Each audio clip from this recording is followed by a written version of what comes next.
Every kid has that one gift they want more than anything for Christmas. You've read about it, you've heard about it. But until now, you've never had a better chance to own it. It's the RCA video disc player. The remarkable machine that plays records of movies, concerts, and more on your TV. I see that. No, not those. Nintendo. So what's up, YouTube? Welcome back to the JeffMan316 Custom YouTube channel. I'm your host, as always, JeffMan316, your pop culture reporter, and welcome to what's going to be my next movie review. It's a little late, and I know Christmas has already happened, but I'm still in the holiday spirit, and I watched the movie 8-Bit Christmas recently, and I felt pretty strong about it, so I wanted to drop a video on the channel with my movie review of it. This is going to be non-spoiler if you haven't watched it. I watched it on HBO Max. It still should be streaming there, so check it out.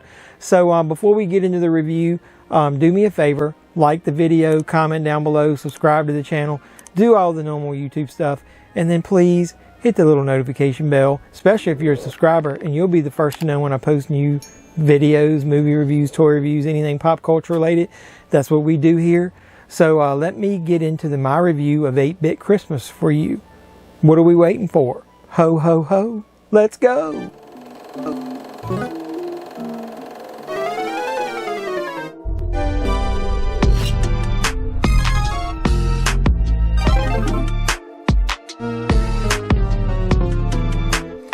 So like I said, YouTube, we're going to review 8-Bit Christmas.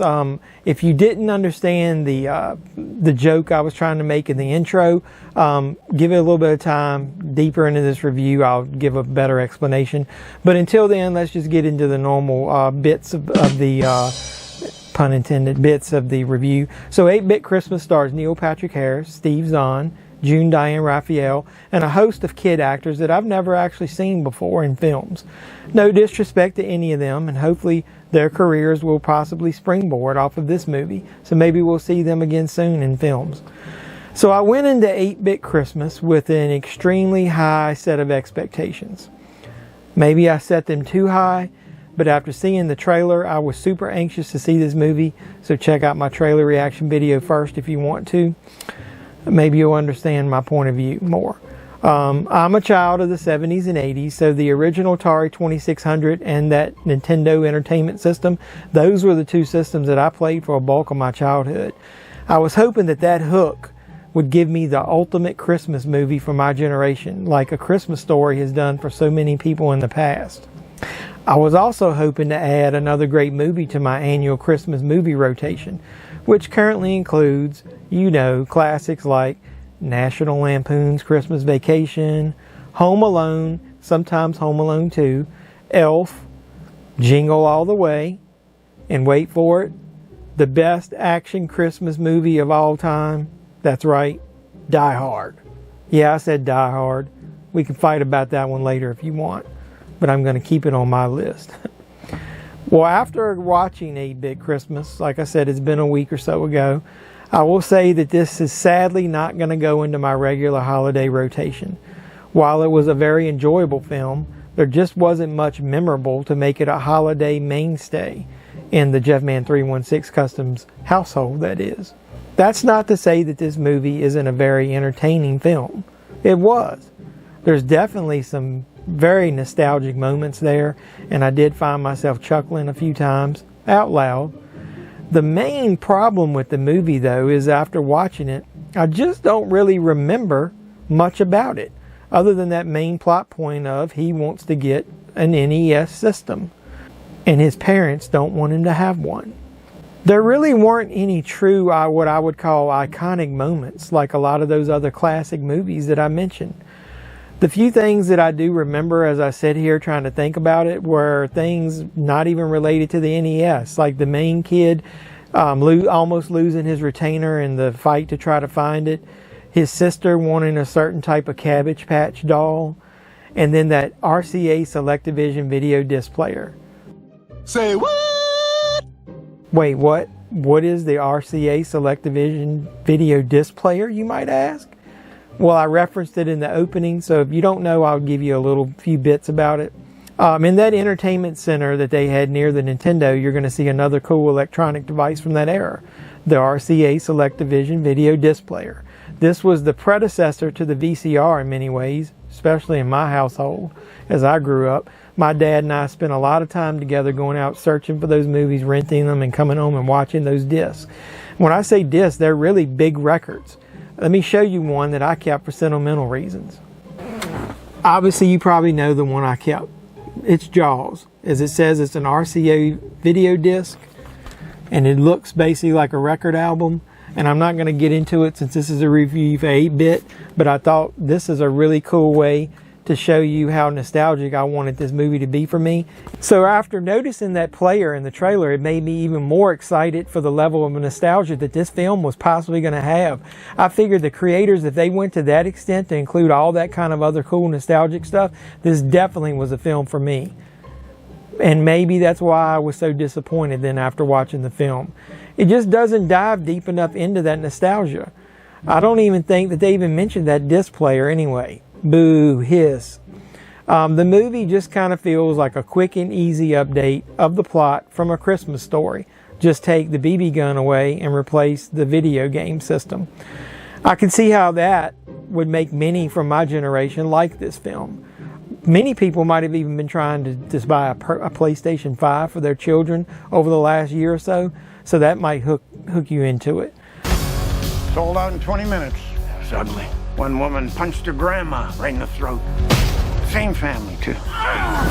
But it just didn't click for me for some reason. Maybe it's because I didn't even have trouble finding the Nintendo system at the time. My parents got me one as soon as it was released in stores.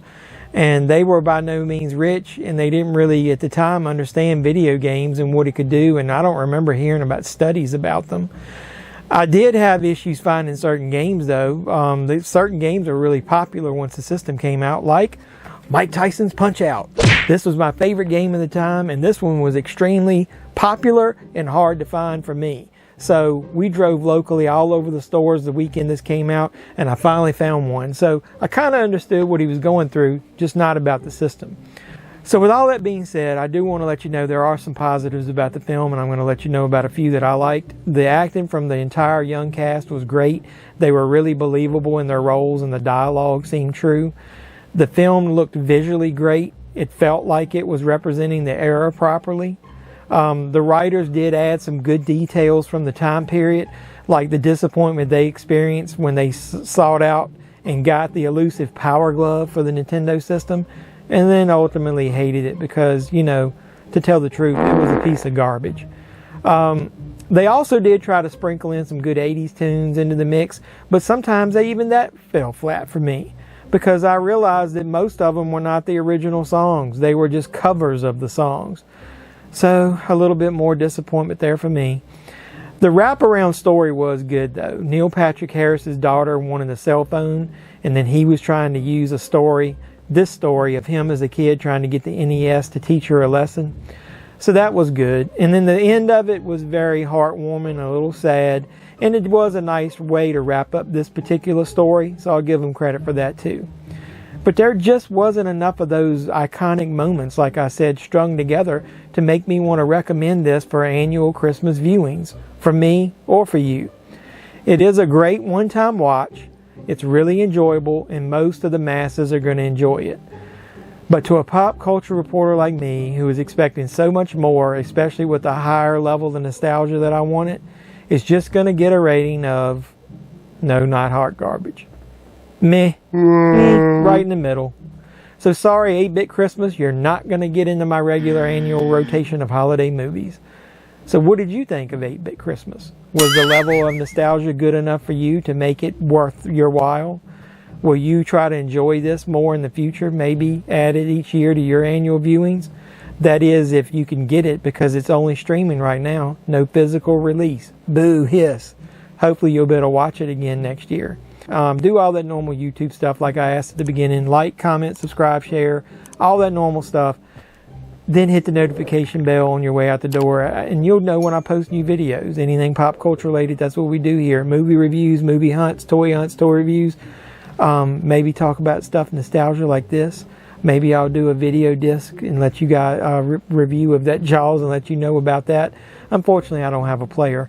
But let's don't go down that route yet. More videos like that to come. So until next time, boys and girls, until we talk more nostalgia on the JeffMan316 Customs YouTube channel, I'm your host, JeffMan316. I love you guys. Thanks for the support. And you guys be safe out there.